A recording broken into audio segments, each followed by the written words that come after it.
پھر کے گلی گلی تباہ، ٹھوکریں سب کی کھائیں کیوں؟ دل کو جو عقل دے خدا، تیری گلی سے جائیں کیوں؟ رخصت قافلہ کا شور، گشت سے ہمیں اٹھائے کیوں؟ سوتے ہیں ان کے سائے میں، کوئی ہمیں جگائے کیوں؟ جان ہے عشق مصطفیٰ، روز فزوں کرے خدا، جس کو ہو درد کا مزہ، ناز دوا اٹھائے کیوں؟ ہے تو رضا نرا ستم، جرموں پہ گر لجائیں ہم، ہے تو رضا نرا ستم، جرموں پہ گر لجائیں ہم، کوئی بجائے سوز غم، ساز طرب بجائے کیوں؟ آج کی یہ محفل سواد اعظم اہل سنت و جماعت کی عالمگیر تحریک سنی دعوت اسلامی رائچور کے زیر اہتمام انعقاد پذیر ہے۔ اللہ تبارک و تعالی آپ کی ہم سب کی شرکت کو اپنی بارگاہ میں قبول فرمائے۔ مجھ سے پیشتر آپ نے ہمارے علماء خطبہ سے ان کے خطابات بیانات، بالخصوص ہمارے عزیز برادر معظم جناب مولانا یونس رضوی صاحب سے اور ہمارے مقامی احباب سے بھی آپ نے کچھ سماعت کیا ہوگا۔ اللہ تبارک و تعالیٰ سب کی خدمات کو اپنی بارگاہ میں قبول فرمائے۔ مجھے جس عنوان کے حوالے سے حکم کیا گیا ہے اسی مناسبت سے آیہ کریمہ تلاوت کی گئی۔ اللہ تبارک و تعالیٰ اس کے سلسلے میں مجھے حق کہنے اور آپ سب کو حق سن کر اس پر عمل کرنے اور اسے عام کرنے کی توفیق عطا فرمائے۔ بحیثیت مسلمان ہمارا یہ بنیادی عقیدہ ہے کہ مرنے کے بعد اللہ تبارک و تعالی ہمیں پھر زندہ کرے گا۔ ہم مرنے کے بعد اٹھائے جائیں گے اور یقیناً اٹھائے جائیں گے۔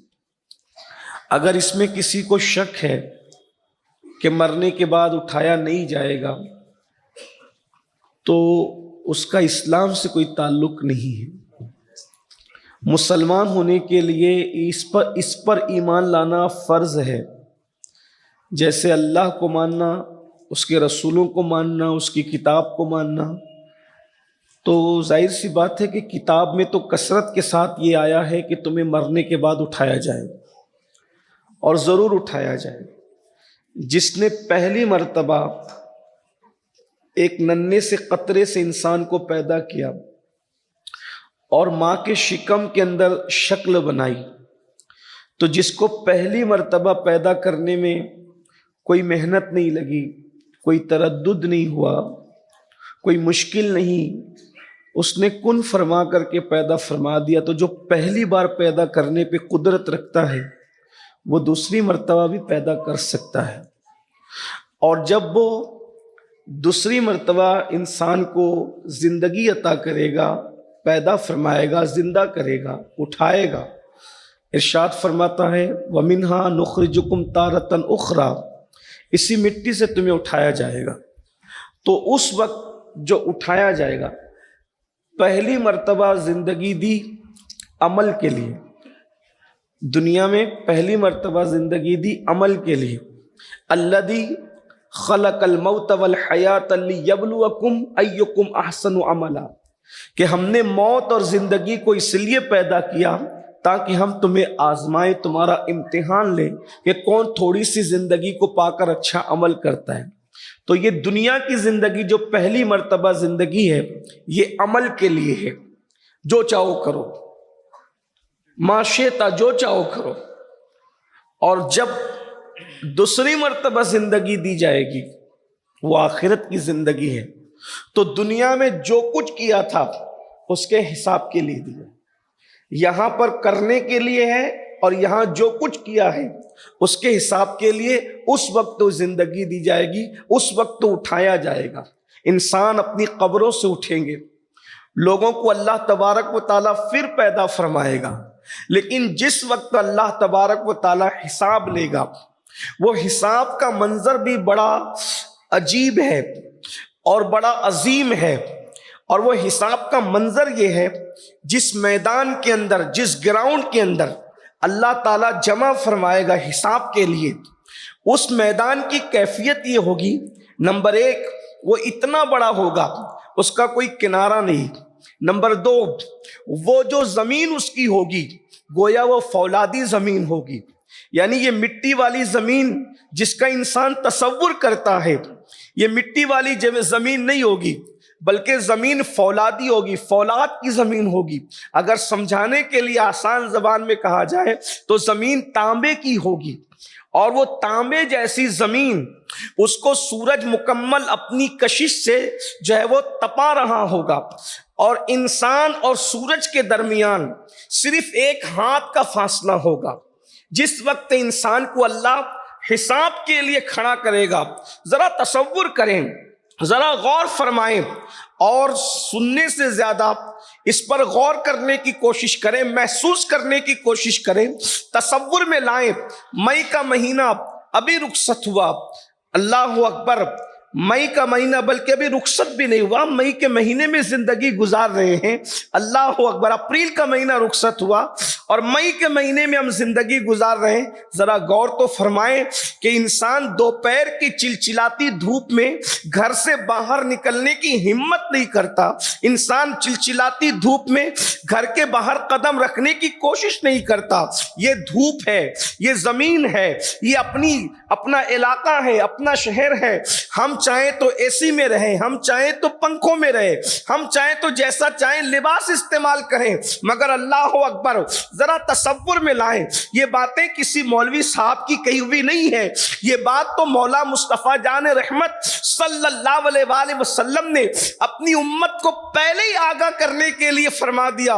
ذرا تصور میں لائیں، اللہ اکبر، اس وقت سورج چوتھے آسمان پر ہے اور پشت کی طرف سے چمک رہا ہے، اور اس وقت جو سورج ہوگا، سورج اللہ اکبر چوتھے آسمان پر نہیں ہوگا بلکہ انسان کے سر اور سورج کے درمیان ایک ہاتھ کا فاصلہ ہوگا، اور پھر وہ پیٹھ کی طرف سے نہیں چمکے گا بلکہ اپنے چہرے کی طرف سے چمکے گا۔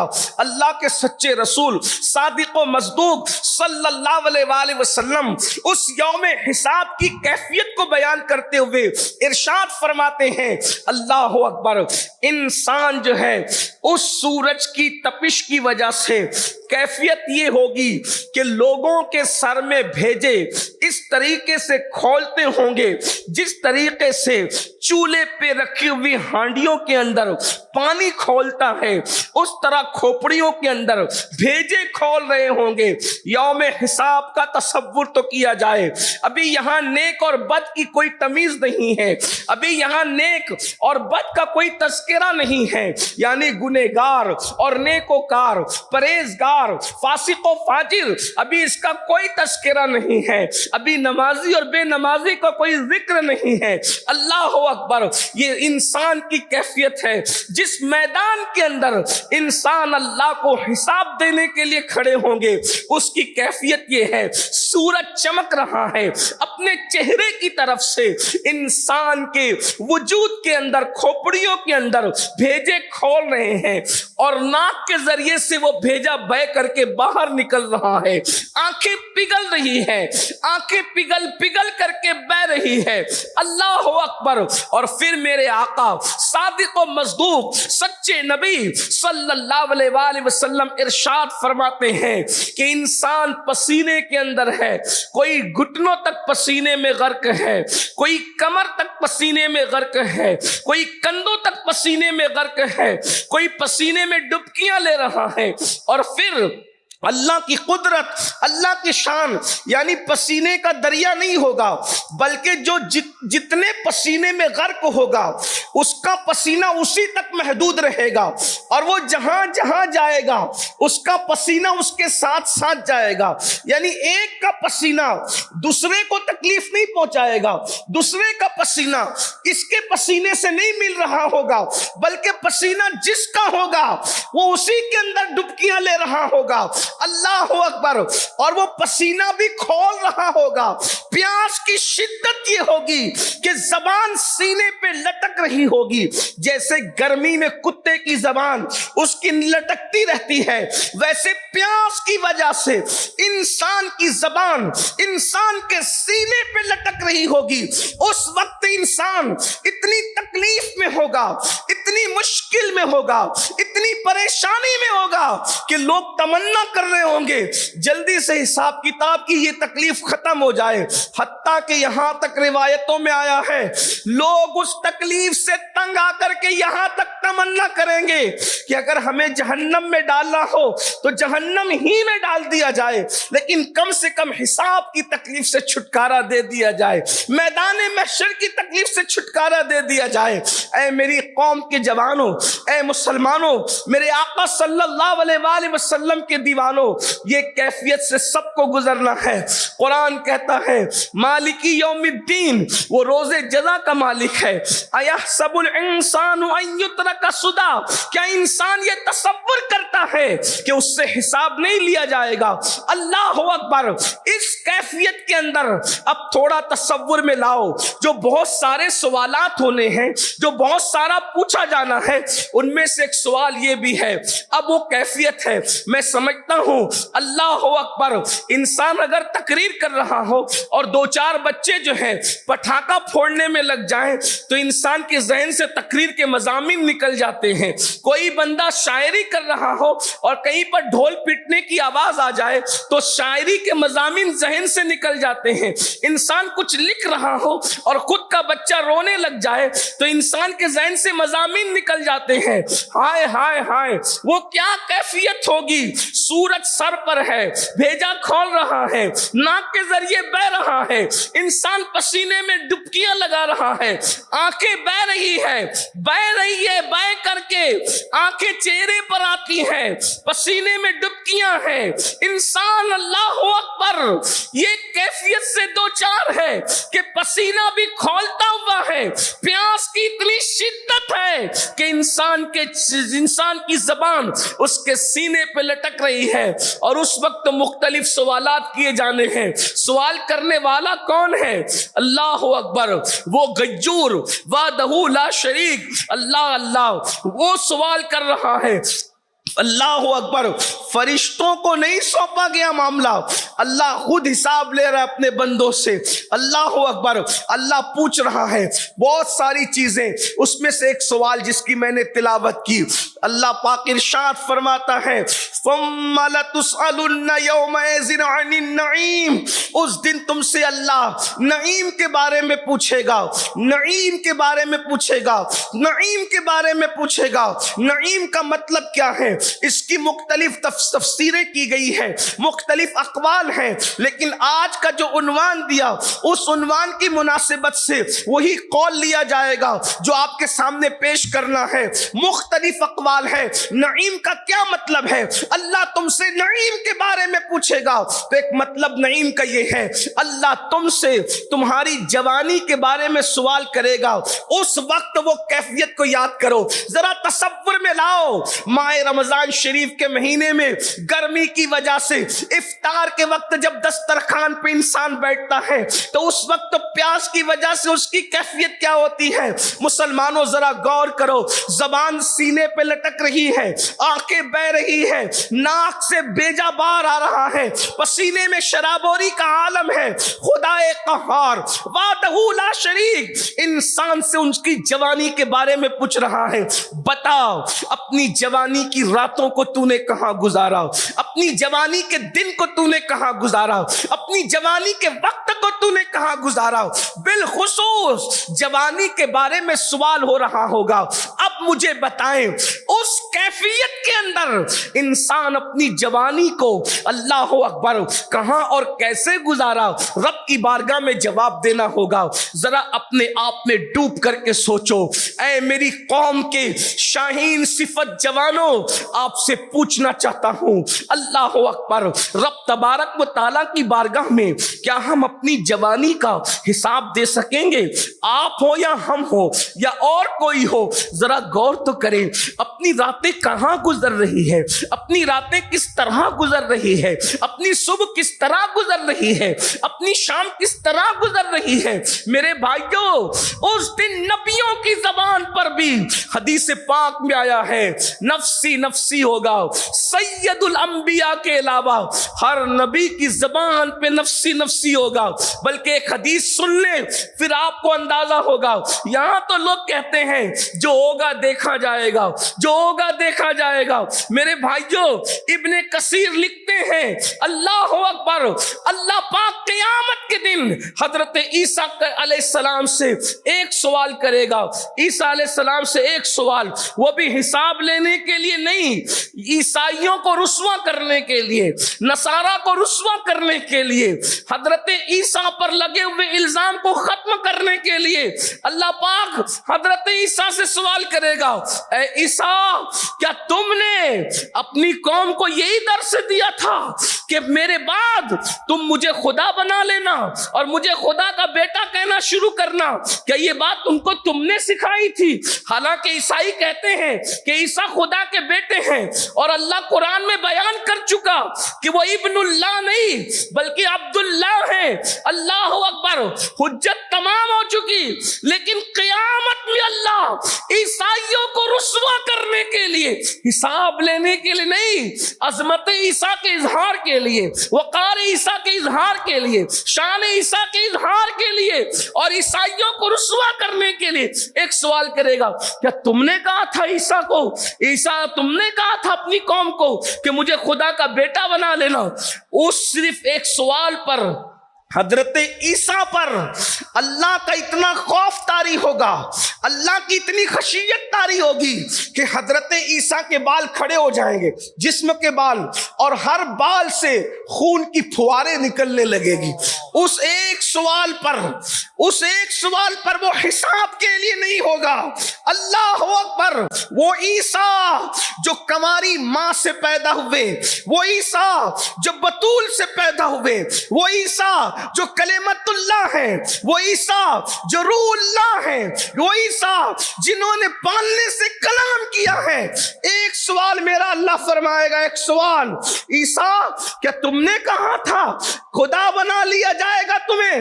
تو حضرت عیسیٰ کے بال سے خون کی پھواریں نکلے گی. جواب دینے سے پہلے یہ خشیت ربانی کا عالم ہوگا. اب میں اپنی قوم سے پوچھنا چاہتا ہوں, معصوم عیسیٰ کے ایک سوال کو سن کر جب خون کی پھواریں بال سے نکلے گی, بال سے خون کی پھواریں پھوٹ پڑے گی, تو بتاؤ جب اللہ تم سے پوچھے گا جوانی کی راتوں میں تم نے زنا کیا تھا, تو زانیوں کی زبان پر کیا جواب ہوگا؟ تم نے عورتوں پر پاپ کی نظریں ڈالی تھی, تو ان پاپیوں کی زبان پر اللہ کی بارگاہ میں کیا جواب ہوگا؟ تم نے سود کے دھندے مال کی محبت میں کی تھی, تو اس وقت ہماری زبانوں پر کیا جواب ہوگا؟ تم نے علماء کو گالیاں دی تھی, تم نے دین کا مذاق اڑایا تھا, نرم گدوں پر جب تم لیٹتے تھے تو تم زنا کی فلمیں دیکھتے ہوئے لیٹتے تھے, اس وقت اللہ کی بارگاہ میں کیا جواب ہوگا؟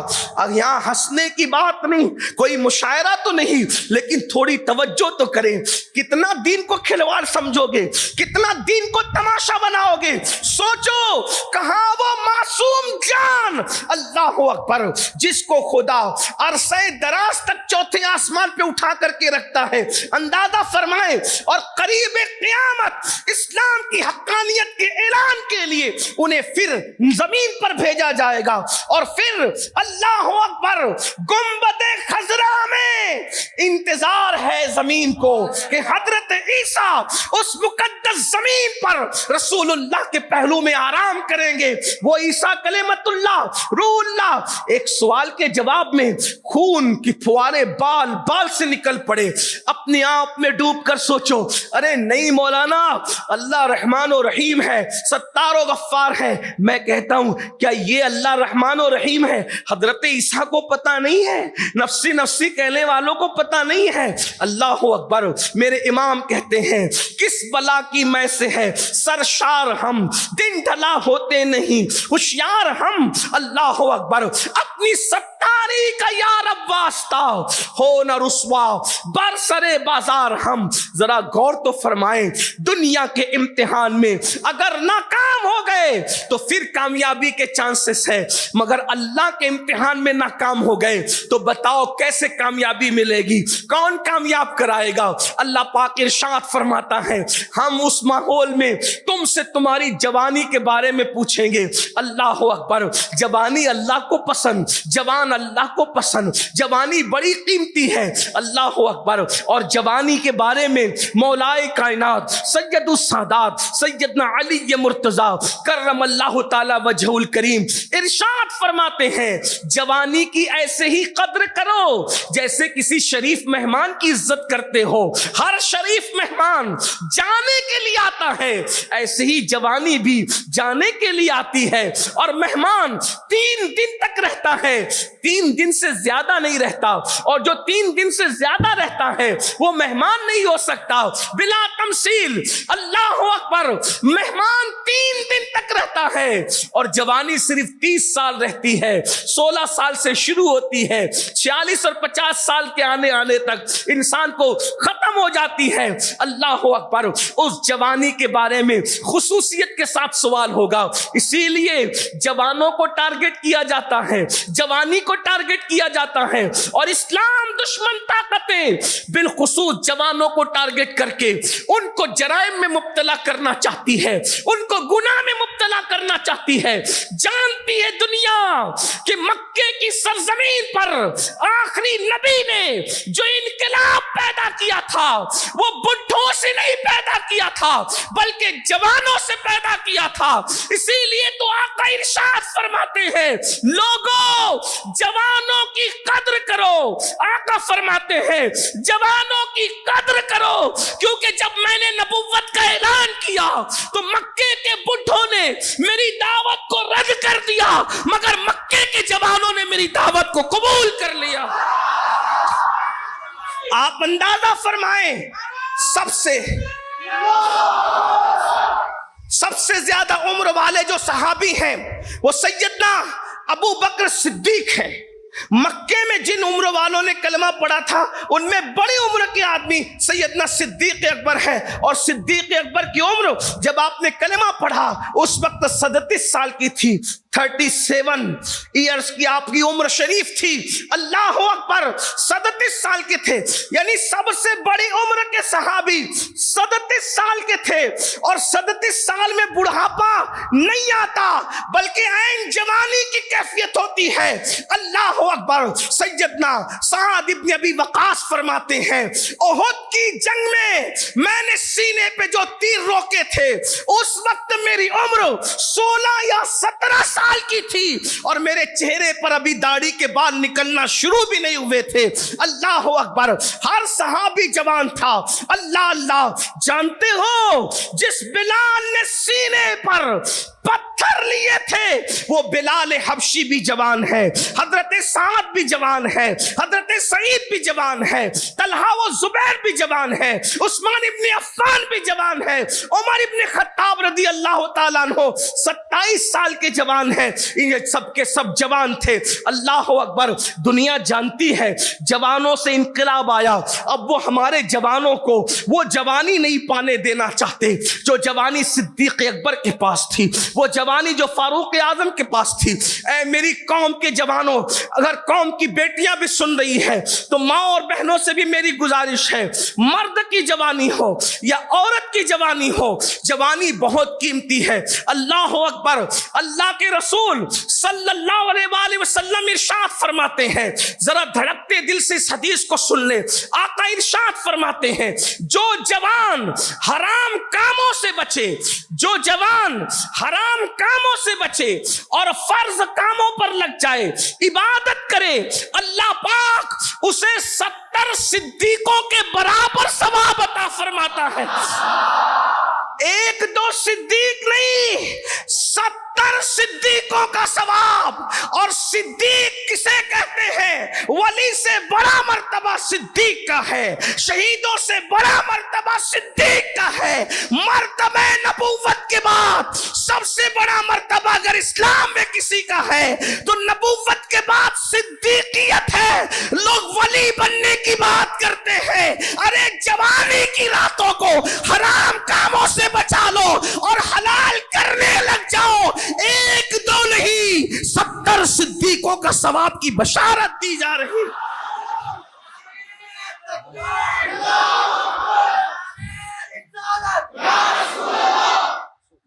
70 صدیق کسے؟ صدیق کہتے اسے جس کا مرتبہ نبوت کے بعد. اسی لیے حضور محدث اعظم کے چوچوی رحمت اللہ علیہ صدیق اکبر کا مقام بیان کرتے ہوئے کہتے ہیں کہ مرتبہ حضرت صدیق کا یہ ہے سید. مرتبہ حضرت صدیق کا یہ ہے سید. ہر فضیلت کے وہ جامع ہیں نبوت کے سوا. ہر فضیلت کے وہ جامع ہیں نبوت کے سوا. 70 صدیقوں کا ثواب کس بنیاد پر؟ صرف جوانی میں حرام سے بچ جاؤ اور اللہ نے جن کاموں کا حکم دیا اس کی طرف لگ جاؤ. بچ جاؤ حرام سے, یعنی اپنی نگاہوں کو حرام دیکھنے سے بچاؤ, اپنی زبان کو حرام بولنے سے بچاؤ, اپنے کانوں کو حرام سننے سے بچاؤ, اپنے پیٹ کو حرام لقمے سے بچاؤ, اپنی زبان کو حرام چیزوں سے بچاؤ. حرام سے رک جاؤ, فرائض اور واجبات کی طرف رک کر لو. جس چیز کا حکم دیا گیا اس کی طرف آ جاؤ. لیکن افسوس آج حرام دیکھنا تو لوگوں کو اتنا محبوب ہو گیا, اتنا محبوب ہو گیا. بڑی معذرت کے ساتھ آپ ملتے کہیں اور نہیں ہو, اس لیے مائک پر ہی بولنا پڑتا ہے. جیسا مریض ویسی دوا. مجھے تو شرم بھی آتی ہے, اذیت بھی ہوتی ہے, مگر کیا کریں, اپنی ذمہ داری پوری بھی کرنا ہے. آنکھ حرام میں اتنی مبتلا ہو گئی کہ آج کتنے جوان ہیں جن کے موبائل حرام فلموں سے محفوظ ہے, گندی پکچروں سے محفوظ ہے. اللہ اکبر. میں سوچتا ہوں یا اللہ کیا یہ قوم ہے, اور وہ بھی زنا کی فلمیں. اللہ اکبر. زنا کا لفظ سن کر ایمان والوں کے کلیجے کانپتے تھے, ان کے رونگٹے کھڑے ہو جاتے تھے. کیا ہو گیا اس قوم کو؟ اس قوم کے جوان زنا کی فلمیں دیکھ رہے ہیں اور وہ سوچتے ہیں کہ کیا ہے. سوچو زنا کی فلمیں دیکھتے دیکھتے آنکھیں بند ہوتی ہے, نیند آتی ہے.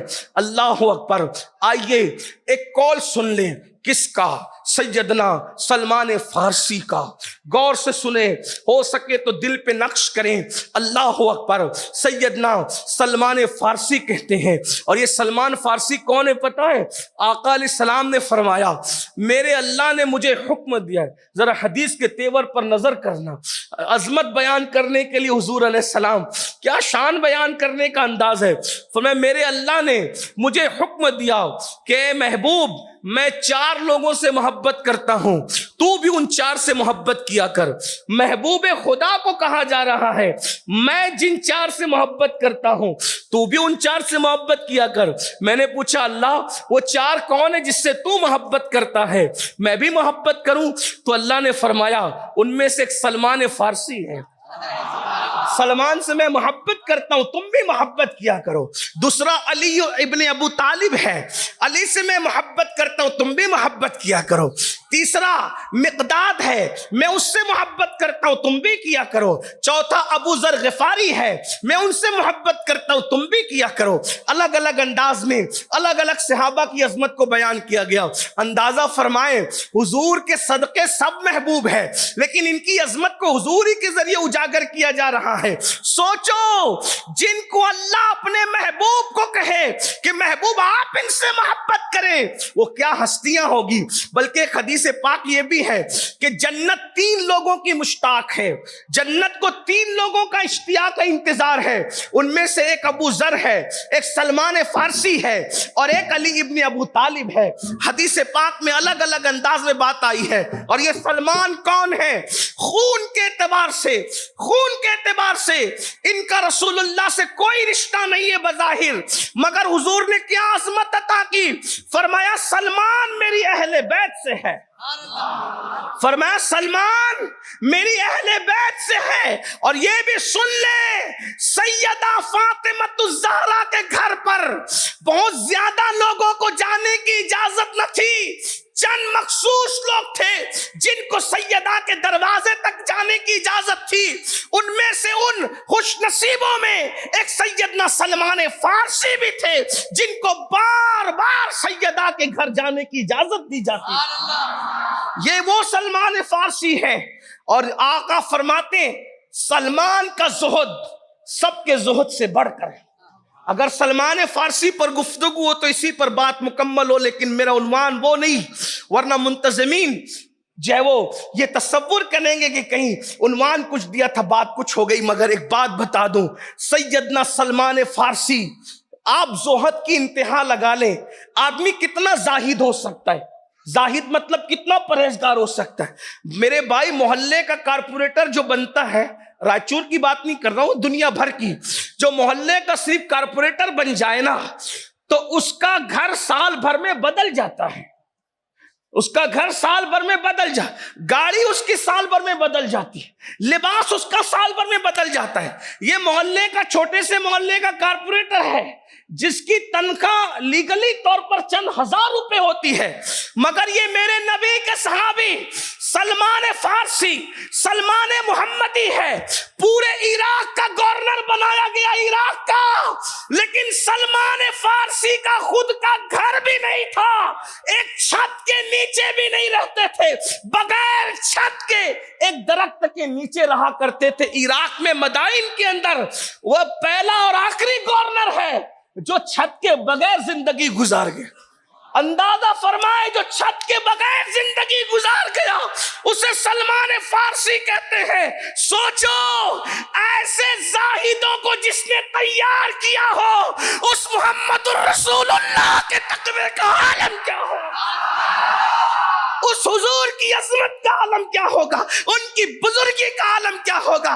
اللہ کا کبھی توفیق دے تو سیدنا سلمان فارسی پر گفتگو ہو سکتی ہے، لیکن بات اتنی عرض کرنے چلا تھا، وہ سلمان فارسی جس نے عراق کا گورنر بننے کے بعد بھی صرف ایک درخت کے نیچے زندگی گزاری، اور تہبند ہوتی تھی، تہبند لنگی جس کو آپ کہتے ہیں، اوپر کپڑا بھی کبھی ہوتا تھا کبھی نہیں ہوتا۔ یہ گورنر ہے پورے عراق کا۔ سوچو زہد کی کبھی لا سکتے ہو مثال؟ لوگوں نے عمارتوں میں عجائب بنائے، بولے یہ فلاں ملک میں عجوبہ، یہ فلاں ملک میں، یہ فلاں ملک میں، اور دنیا کے کتنے عجوبے؟ کتنے؟ 7 عجوبے دنیا کے۔ کہا ان عمارتوں جیسی کوئی نہیں ہو سکتی۔ میں نے کہا لوگوں نے عمارتیں عجوبے کے طور پہ بنائے ہیں، رسول اللہ نے عجائب کے طور پہ افراد بنائے۔ ہاں، اب ان عمارتوں کی طرح کوئی عمارتیں تو بن سکتی ہے، لیکن وہ عجائب جو شخصیات کی شکل میں مصطفیٰ جان رحمت نے پیش کیے تھے، آج بھی آسمان ان کو تک رہا ہے۔ اور میں کہتا ہوں اگر صحابہ کے جانے کے بعد دنیا میں بارش ہو رہی ہے تو میری عقیدت یہ کہتی ہے کہ شاید انہی کو یاد کر کے روتا ہوگا تبھی باران رحمت کا نزول ہوتا ہوگا، ورنہ ایسی ہستیاں کہاں ہیں؟ ہستیاں ایسی کہاں ہیں؟ خدا کے رسول نے ان کو کیا قرآن میں ڈھال دیا تھا کہ قرآن کا ترجمہ کسی زبان میں ہو نہ ہو، اگر صحابی پہنچ جائے تو لوگ قرآن کی تفسیر آسانی سے سمجھ سکتے ہیں۔ زہد کیا ہے، تقویٰ کیا ہے، علم کیا ہے، عشق کیا ہے، تجارت کیا ہے، ازدواجی زندگی کیا ہے، معیشت کیا ہے، معاشرہ کیا ہے، حضور علیہ السلام نے قرآن میں ڈھال دیا تھا، اور اب قیامت تک ان جیسی ہستیاں زمین پہ کبھی نظر نہیں آ سکتی۔ وہ سلمان فارسی رضی اللہ تعالیٰ عنہ ارشاد فرماتے ہیں، سن لیں، بالخصوص میرے وہ نوجوان بھائی جو لوگ گندی چیزیں اور حرام چیزیں دیکھتے ہیں, زنا کی فلمیں دیکھتے. فرماتے ہیں حضرت سلمان فارسی کہ میں اتنا تو برداشت کر سکتا ہوں کہ مجھے مارا جائے پھر زندہ کیا جائے, پھر مارا جائے پھر زندہ کیا جائے, پھر مارا جائے پھر زندہ. 3 بار موت کی تکلیف اٹھانا میرے لیے آسان ہے. ذرا ان کے جملے پہ غور کر لیں, میری بہنوں کی بھی توجہ. سلمان فارسی سرکار فرماتے ہیں کہ 3 مرتبہ موت کی تکلیف میں اٹھا سکتا ہوں, یعنی مر کے زندہ ہو سکتا ہوں. اور ایک بار موت کی تکلیف کیا ہے پتہ ہے؟ انسان کو تلوار کی 313 ضربیں ایک ساتھ لگائی جائے تو اتنی تکلیف نہیں ہوتی جتنی تکلیف انسان کو مرتے وقت ہوتی. زمین اور آسمان کو انسان کے سینے پہ لپیٹ کے رکھ دیا جائے تو اتنا بوجھ نہیں ہوتا جتنا موت کا بوجھ انسان محسوس کرتا ہے. انسان سوئی کے ناکے سے سانس لے تو کیا کیفیت ہوتی ہے, اس سے زیادہ مرتے وقت انسان کا دم گھٹتا ہے. اب سن لو, اپنی راتوں کو رنگین کرنے والے خدا کے لیے اپنے حال پہ رحم کر لیں. یہ دنیا میں مکر فریب کا شکار ہونے والے, شیطان کے ہاتھوں کٹ پتلی بننے والے, جوانی کو داؤں پہ لگانے والے, جوانی کی راتوں میں پاپ کرنے والے, ذرا توجہ سے دھیان سے سن لیں. اللہ دور نہیں ہے, اللہ شیرک سے زیادہ قریب ہے. وہ ہم سے غافل نہیں ہے, وہ غافل ہونے سے پاک ہے. سنتوں ولا نوم, اس کو کبھی اونگ نہیں آتی, اس کو کبھی نیند نہیں آتی. وہ اس کی شان ہے. ان اللہ کان علیکم رقیبا, وہ تم پر کڑی نگرانی کر رہا ہے. سب کی نظروں سے چھپ سکتے ہو, رب کی نظروں سے نہیں چھپ سکتے. اور اس کی شان یہ ہے, شان غیرت یہ ہے, ان عذاب ربک لواقع, اور بے شک تیرے رب کا عذاب واقع ہو کر رہے گا. ما لہ من دافع, جب وہ عذاب دینے کا فیصلہ کر لے تو اللہ کے عذاب سے تجھے کوئی نہیں بچا سکتا.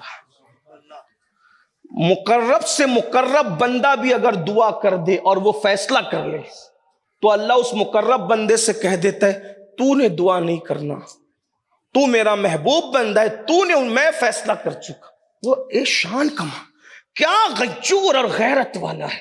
قرآن اٹھا کے پڑھ لیں, قرآن, اللہ کی کتاب پڑھ لو.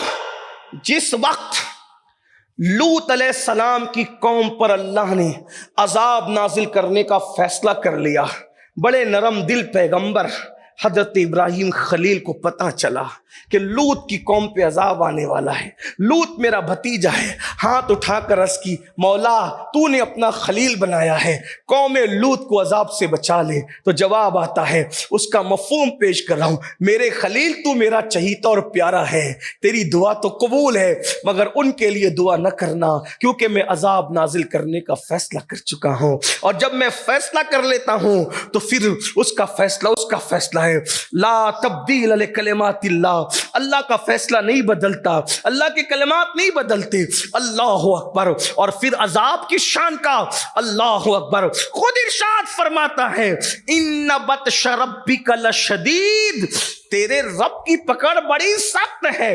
جس کی بھی پکڑ کرتا ہے بہت سختی سے کرتا ہے اور عبرت کے قابل بنا دیتا ہے. یاد رکھنا, اگر چھوٹ دے رہا ہے, اگر ڈھیل دے رہا ہے تو اس کو غافل مت سمجھنا, اس کو کمزور مت سمجھنا. جو اپنی جوانی میں آوارگی اور عیاشی کرتے ہیں, اتنا دردناک بڑھاپا مسلط کرتا ہے کہ انسان بھیک مانگتا ہے تو اس کو بھیک بھی نصیب نہیں ہوتی. سید الطائفہ حضرت سیدنا جنید بغدادی بازار میں گئے ہیں اور دیکھا کہ بڈھا بھیک مانگ رہا ہے, کوئی اس کے کٹورے میں بھیک بھی نہیں ڈالتا. تو لوگوں نے کہا مرشد, بغداد والے اتنے سخت دل ہو گئے کہ ایک بڈھے کے کٹورے میں بھیک بھی نہیں ڈالتے. تو حضرت جنید بغدادی فرماتے ہیں جا کے تحقیق کر لو, اس نے جوانی میں بڑے خواب کیے ہوں گے, اس نے جوانی میں بڑے جرائم کیے ہوں گے, اس نے جوانی میں بہت گل کھلائے ہوں گے, اس لیے اللہ نے اس کو اتنا عبرتناک بڑھاپا دیا. اے میری قوم کے جوانوں, کیا سمجھ رکھا ہے؟ تو وہ بات پوری کر دوں. سرکار سلمان فارسی کہتے ہیں 3 مرتبہ مر کے زندہ کیا جانا, وہ تکلیف تو اٹھا سکتا ہوں, مگر 1 مرتبہ کسی کی شرمگاہ دیکھ لوں, یہ مجھ سے برداشت نہیں ہو سکتا. کیونکہ 3 مرتبہ مرنے میں جو تکلیف ہے, توجہ, 3 مرتبہ مرنے میں جو تکلیف ہے وہ آسان ہے, لیکن ایک بار زندگی میں اگر جان بوجھ کے کسی کی شرمگاہ دیکھ لیا, کسی کو دکھا دی, تو وہ عذاب اتنا بڑا ہے کہ 3 بار موت کی تکلیف تو سہی جا سکتی ہے, مگر ایک بار کسی کو ننگا دیکھنے پہ جو عذاب ملے گا یا خود ننگا ہونے پہ جو عذاب ملے گا, وہ تکلیف نہیں سہی جا سکتی. کون کہہ رہا ہے؟ یہ حضرت سلمان فارسی کہہ رہے ہیں. اب مجھے بتاؤ, ایک بار کسی کی شرمگاہ دیکھنے پر یہ عذاب ہے, تو جو راتوں کو زنا دیکھتے ہیں ان کے لیے کیا عذاب ہے؟ اور یہی زنا کی فلمیں میری قوم کے جوانوں کی جوانی کو آگ لگا رہی ہے. 16 سال اور 17 سال کی عمر میں پہنچ کر وہ کچھ کر لیتے ہیں جو 35-40 سال کی عمر میں پہنچ کر بھی کرنے کا تصور نہیں تھا.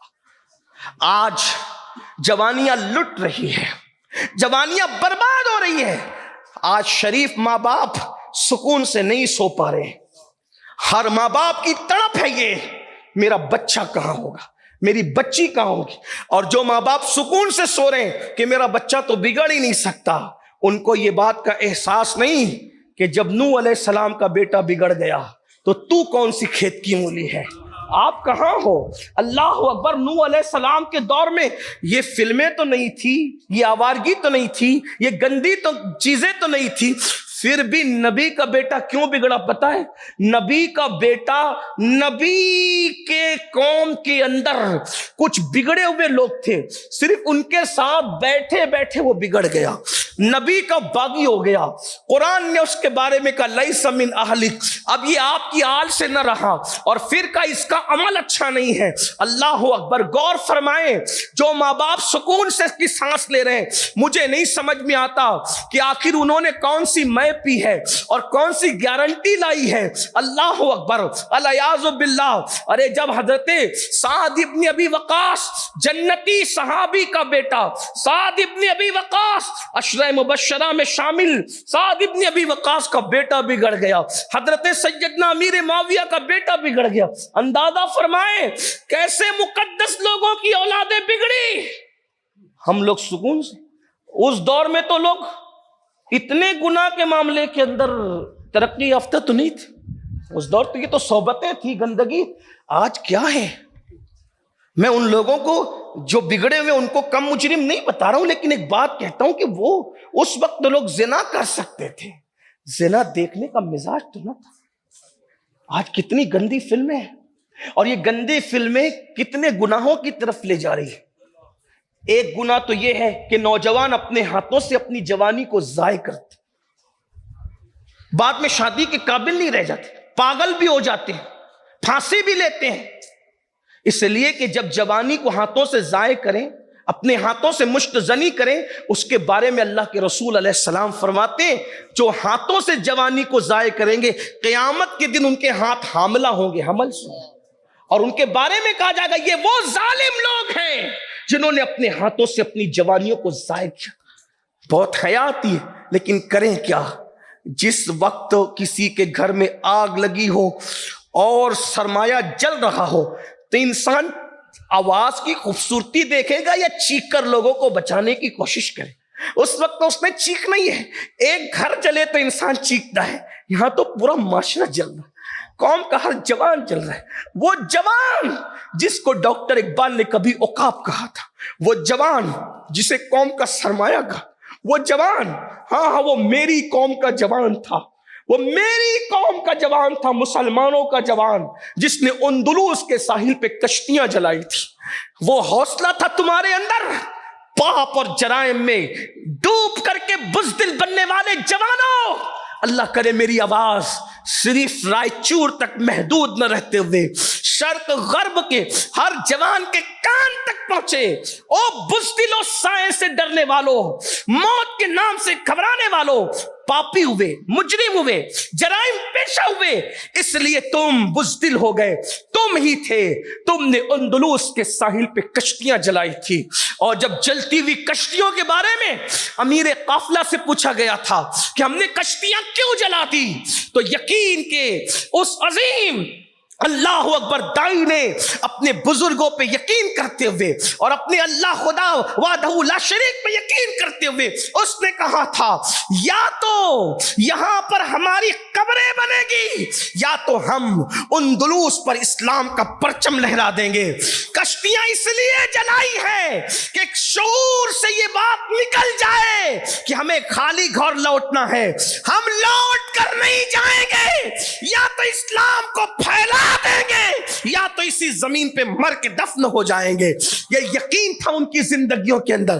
تم ہی تھے میری قوم کے جوانوں جنہوں نے یورپ کے کلیساؤں کو اذان سے گونج دیا تھا، تم ہی تھے افریقہ کے صحراؤں کے اندر تم نے اذانیں پڑھی تھی، تم ہی تھے بحر ظلمات میں تم نے گھوڑے دوڑائے تھے، اور کہنے والے کو تاریخ بتاتے ہوئے کہنے پہ مجبور ہونا پڑا تھا دی اذانیں کبھی یورپ کے کلیساؤں میں اور افریقہ کے تپتے ہوئے صحراؤں میں دشت تو دشت ہے، دریا بھی نہ چھوڑے ہم نے، بحر ظلمات میں دوڑا دیے گھوڑے ہم نے۔ اب تم کیا یورپ کے کلیساؤں میں اذان پڑھو گے؟ جو اپنے بچے کے کان میں اذان پڑھنے کی حیثیت نہیں رکھتا وہ یورپ کے کلیساؤں میں کیا اذان پڑھے گا؟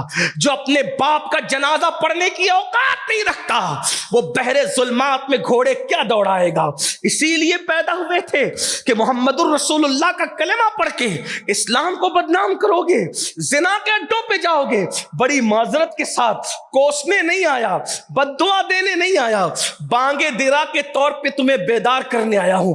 بانگے دیرا کہتے ہیں جب مسافر منزل سے بے خبر ہو کے سو جاتے ہیں تو کوئی آ کے گھنٹی بجا کے کہتا ہے سونے کے لیے نہیں آئے ہو، منزل کی طرف اٹھ کر کے چلو، اسی کو بانگے دیرا کہتے ہیں۔ تو بانگے دیرا کے طور پہ کوئی گھنٹی دے رہا ہے، سونے والوں اٹھو۔ اور میرے امام نے یوں کہا تھا سونا جنگل رات اندھیری چھائی بدلی کالی ہے، سونے والوں جاگتے رہیو چوروں کی رکھوالی ہے، سونا بن ہے سونا پاس ہے، سونا زہر اٹھ پیارے تیری گٹری تاکی ہے اور تو نے نیند نکالی ہے۔ نہیں مسلمانوں، ہم زنا کے لیے نہیں ہے، کوے غلاظت کھاتے، کوے گندگی کوے کھاتے، کووں کو گندگی میں منہ ڈالتے دیکھ کر عقاب کبھی گندگی نہیں کھاتا۔ عقاب کو پتا ہے کہ میری غذا گندگی نہیں۔ اگر تم دوسروں کے دیکھا دیکھی زنا کر رہے ہو تم محمد الرسول اللہ کے عقاب ہو، تم محمد الرسول اللہ کے شاہین ہو، تم محمد الرسول اللہ صلی اللہ علیہ وآلہ وسلم کے اللہ اکبر عظیم صحرائے پاک کے ایگل ہو۔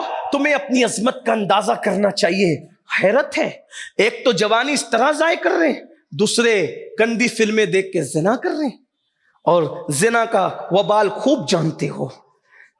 بزرگوں نے فرمایا کہ جو زنا کرتے ہیں اللہ ان کی نسلوں میں لنگڑی، لولی، اندھی اور عیبی اولاد پیدا کرتا ہے تاکہ انہیں دیکھ دیکھ کر بار بار صدمہ ان کا تازہ ہو، لمحوں کے گناہوں نے صدیوں کی سزا پائے۔ اس کا مطلب یہ نہیں کہ جس کے گھر میں عیبی اولاد دیکھو اس پہ شک کرنے لگو کہ یہ زانی، ایسا نہیں۔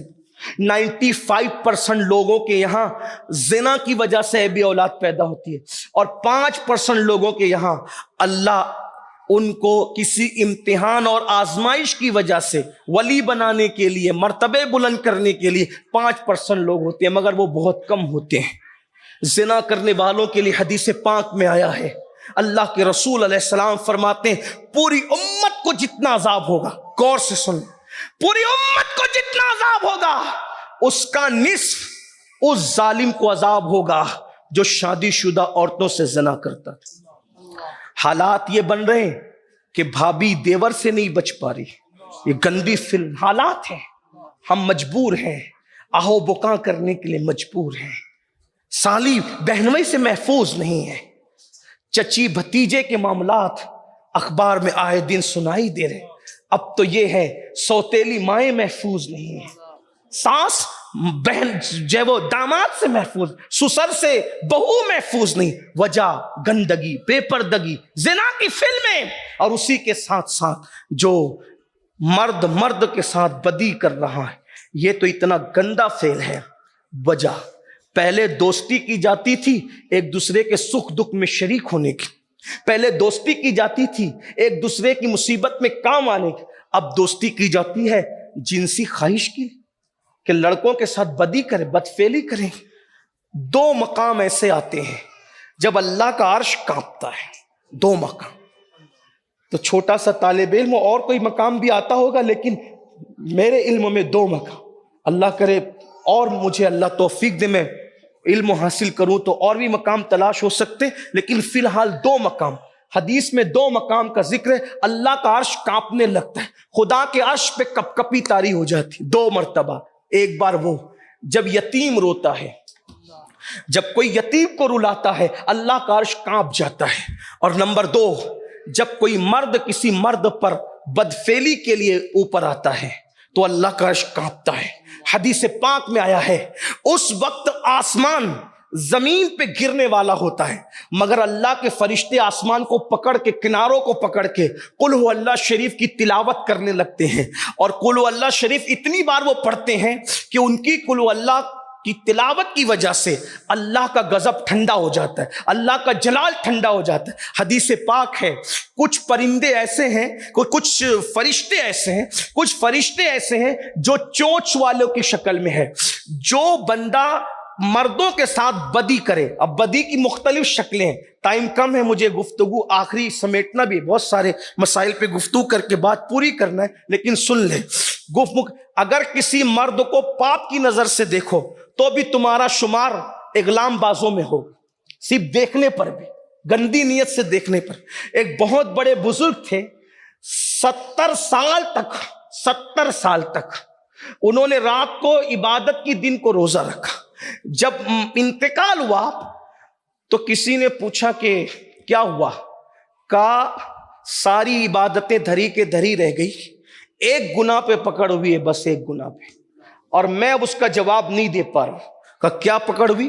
کہا بچپنے میں ایک مرد کو غلط نظر سے دیکھ لیا تھا, مرد کو پاپ کی نظر سے دیکھ لیا تھا, بس اسی پہ میری پکڑ ہوگی, میری عبادت دھری کے دھری رہے. آسان نہیں ہے, اتنی مشکل بھی جنت نہیں ہے جتنا آپ کو بد مذہب بتاتے ہیں مشکل, اور اتنی آسان بھی نہیں ہے جتنا آپ نے آسان کر رکھا اور کھیل بنا رکھا. جنت دونوں کے درمیان ہے, نہ اتنی مشکل جو بد مذہب کہہ رہے ہیں, نہ اتنی آسان جو آپ کہہ رہے ہیں, بلکہ حقیقت ہے. میرے امام کہتے ہیں وہ تو نہایت سستا سودا بیچ رہے ہیں جنت کا, ہم مفلس کیا مول چکائے اپنا ہاتھ ہی خالی.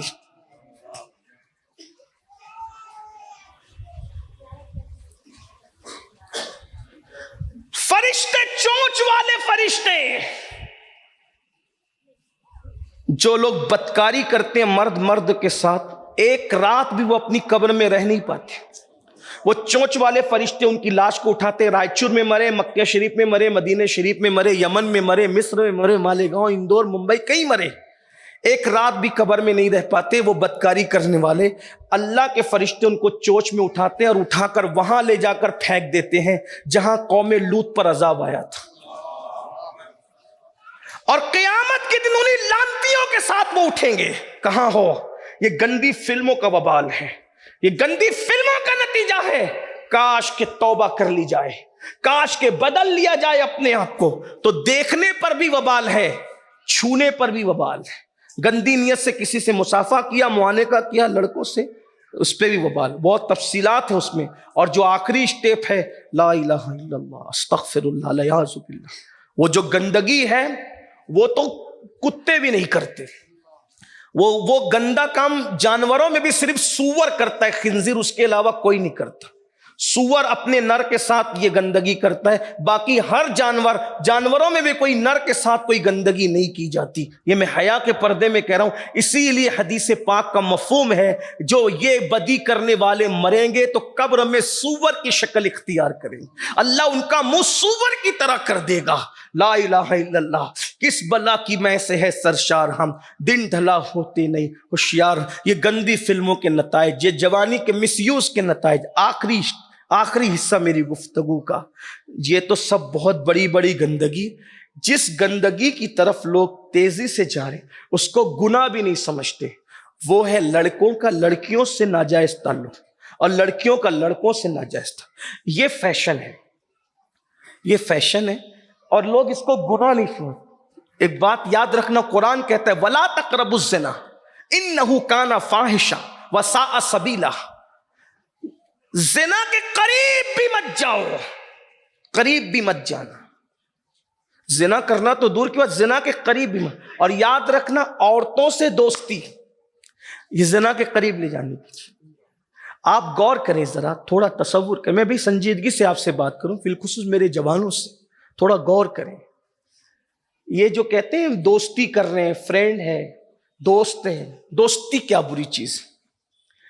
آپ سے پوچھتا ہوں، اگر دوسروں کے کہنے میں جاؤ گے برباد ہو جاؤ، اور حضور علیہ السلام کے کہے پہ عمل کرو گے ہر بربادی سے بچو، ہر بربادی سے بچو. حضور علیہ السلام کی بہت سی باتیں ہیں جہاں تک ابھی بھی سائنس نہیں پہنچ سکی، اب پتہ نہیں کب پہنچے گی اس کا انداز. میرے بھائی ان کی تو بہت سی باتیں ایسی ہیں جہاں اب تک جبریل بھی نہ پہنچ. سائنس کیا چیز ہے؟ سائنس کس چیز کا نام ہے جہاں تک جبریل بھی نہ پہنچ سکے. آپ کہیں کوئی ایسی بھی بات ہے، میں نے کہا میرے امام نے کہا، اور میرا امام بغیر دلیل کے کبھی کچھ کہتا ہی نہیں. کہتے گنجے جو چٹکے تھے ماں اوہا دنا کے باغ میں، بلبلے سدرا تک اس کی بو سے بھی محرم نہیں. بتائیں تو صحیح، جہاں جبریل کی رسائی نہیں وہاں وہ انسان جو کھڑے ہو کر بیچارہ پیشاب کر لیتا ہے صرف وہ علمی ترقی کی بنیاد پر.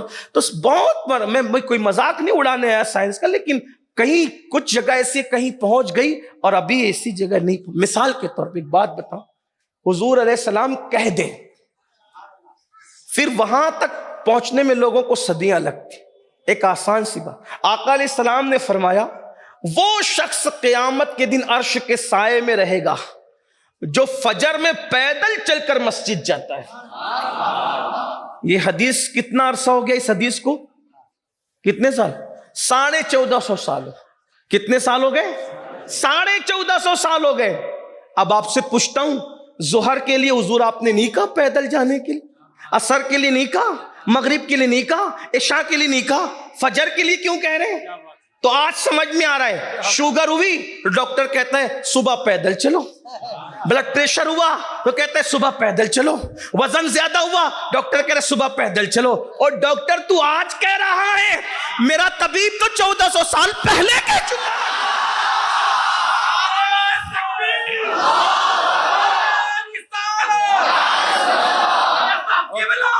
اور وہ تو ابھی مکمل طور پہ اس کا حسن بے نقاب ہوا نہیں، آگے ترقی کر کے پتا نہیں اس پیدل میں کیا کیا راز نکلیں گے. ارے جب ایک اس جملے کے راز کا یہ عالم ہے تو پوری تعلیمات کے راز کا عالم کیا ہوگا. اسی لیے تو بریلی سے آواز آ رہی ہے، میں نثار تیرے کلام پر ملی یوں تو کس کو زبان نہیں. وہ سخن ہے جس میں سخن نہ ہو، وہ بیان ہے جس کا بیان نہیں. وہ عرب کے بڑے بڑے تیرے آگے یوں ہے دبے لچے، کوئی جانے منہ میں زبان نہیں بلکہ جسم میں جان نہیں. کروں تیرے نام پہ جا فدا، نہ بس ایک جا دو جہاں فدا، دو جہاں سے بھی نہیں جی بھرا، کروں کیا کروڑوں جہاں نہیں. اگر لوگوں کو ترقی کرنا ہے،